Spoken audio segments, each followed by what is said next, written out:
Баршаңызға сәлем, құрметті менің алтын көрермендерім. Сіздермен мен Гүлзада. Бүгін сіздерге өте жылдам және тез дайындалатын фунчоза салатының рецептімен бөлісетін боламын. Тек көкөністермен жасайтын боламыз. Видеоны толық қарамастан бұрын каналыма тіркеліп, лайк басып, комментария жазуларыңызды сұранамын. Олай болса, құраммен танысатын боламыз. Крахмал 100 грамм. Ыстық суға құйып, бетін жауып, 10 минутқа тындырып қоямыз. Оған дейін барлық көкөністерімізді соломкаға етіп турап аламыз. Осы салатқа керек барлық құрамын мен осы видеоның астына жазып қоямын.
Енді салаттың соусын дайындайтын боламыз. 2 дана чесногымызды чуркадан өткіздік. 1 ас қасық соя соусы және 1 ас қасық 9% сірке суы, уксус. Фунчозаға арналған приправа. Сосын 2 дана күнбағыс майы, сұйық май. Жақсылап араластырып аламыз соусын.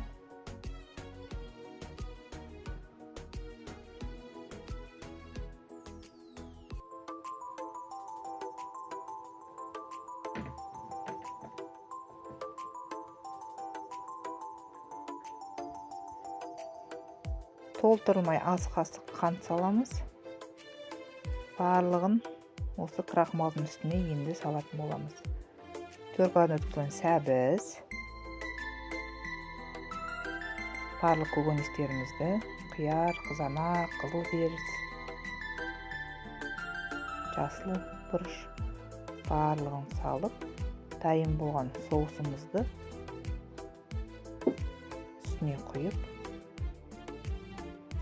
жақсылап араластырып аласыздар.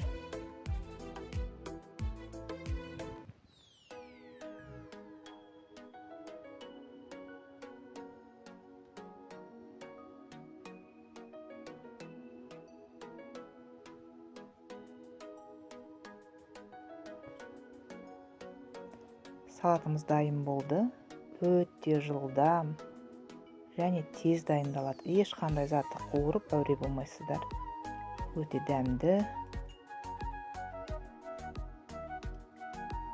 Көкөністермен дәмі керемет болады екен.